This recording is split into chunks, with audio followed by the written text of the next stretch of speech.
Hey everyone, I'm going to give you a second, just if you're wanting to jump on here.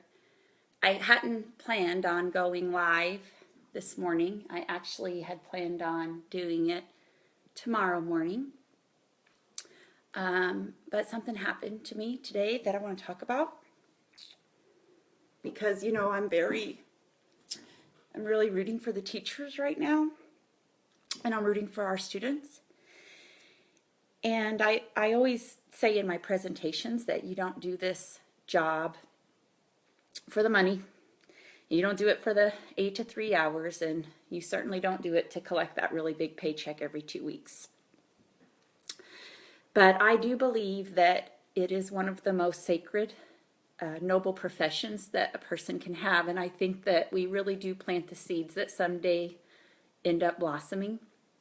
And I've recently had an instance where my value as a teacher has shown up in my life. And to be honest with all of you, I've had a really rough week. I've had a lot of things go wrong with my just different things. And I was feeling sorry for myself until what happened to me this morning.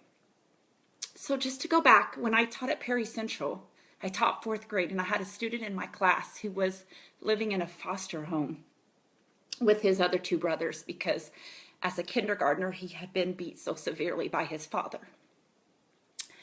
And he was a very smart kid, and he had a really big heart. And a couple years after he left my classroom, he got placed back in his home with his father, which is sometimes what seems to happen. And I followed him and touched base with him over the years, just trying to let him know that someone was still there rooting for him. And I've watched him struggle, and I've watched him go downhill.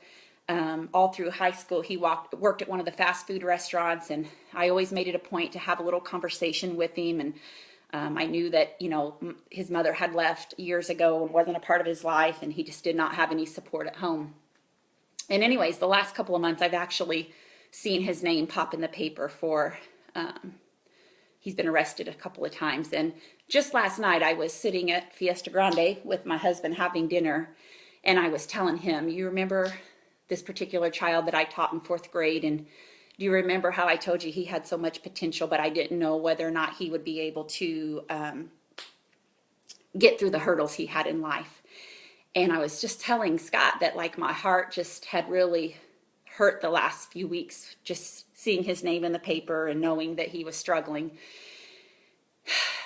And then this morning I was taking a run, and I was running up Tell Street, and lo and behold, this particular student is seen walking out of an office.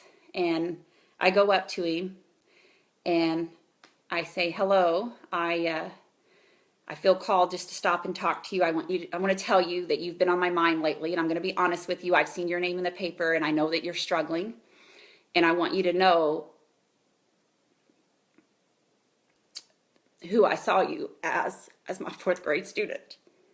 And the person that I saw had a lot of potential and a really big heart.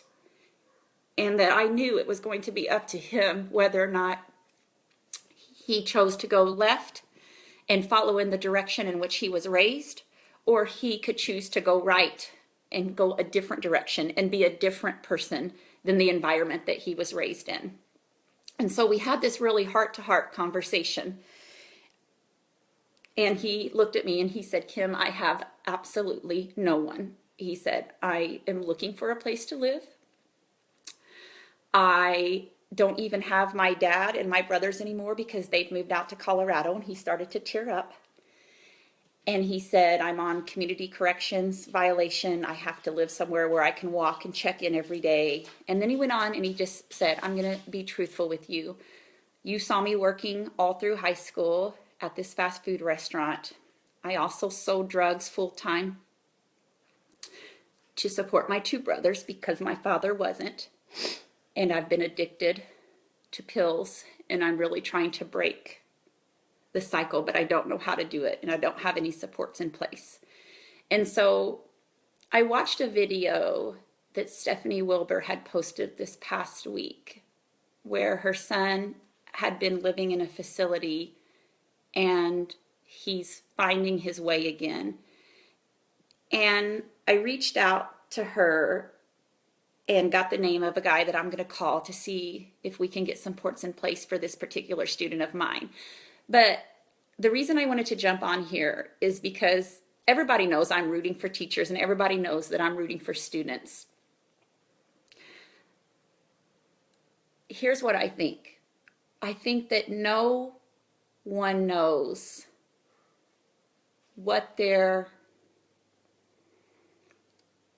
nobody knows really truly how much they're affecting and can affect a student for years to come. And I just really want teachers to know that even though you might leave every day feeling like you've completely had your ass whipped that day, or, you know, like I met someone the other day and they had a gigantic bruise on them because they'd been bit by a child. You know, I understand that there are a million challenges right now in the teaching profession.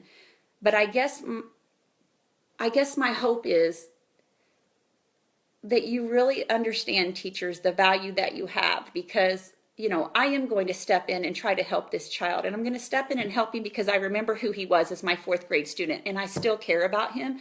And I know that there's hope for him, but I know that he can't do it alone. And so I guess what I'm saying is we never stop being teachers, and we never know when we might be called to still be that teacher to that child, even though they're 19 or 20. And so it just makes me really sad to sometimes know that these are the struggles that our students are having, and that there are so many things that are going against them. And I remember saying one time to one of my principals, you know, I know what some of these children are going home to, but for 7 hours a day, doggone it, they're going to know they're loved and they're going to know they're cared about. And so I guess I just really wanted everybody to see the raw emotion that I was feeling today, because I think that it can be scary to jump out there and support someone, especially someone who has drug problems and I'm extremely concerned about, and I don't know how I can help. But I think that's exactly what we're called to do. And so I'm just going to ask everybody to take a moment and maybe pray for this particular student of mine, and pray that I can get him the right supports in place. And that any chance you get to pat a teacher on the back or to validate them, because they are the ones in those classrooms 6 or 7 hours a day.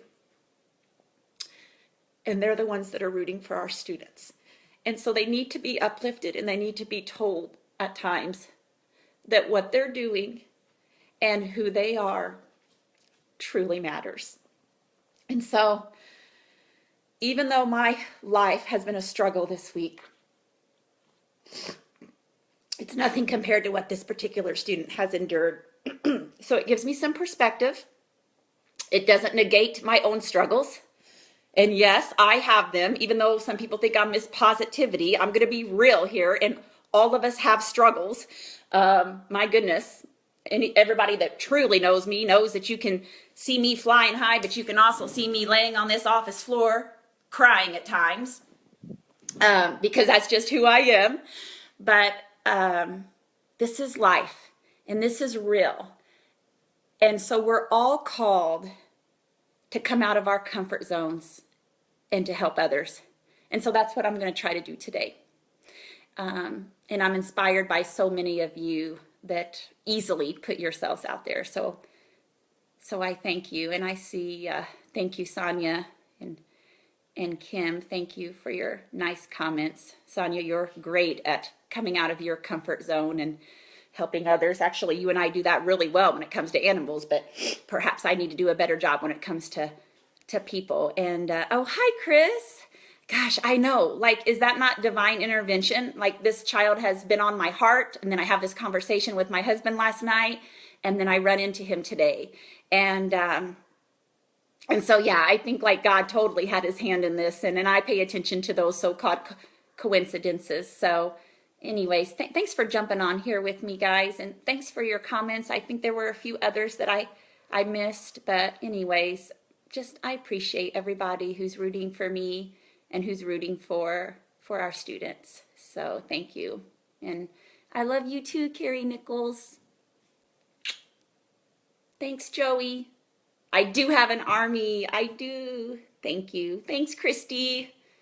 Christy's always so happy. She always has that positive demeanor. All right. Have a good day, everyone.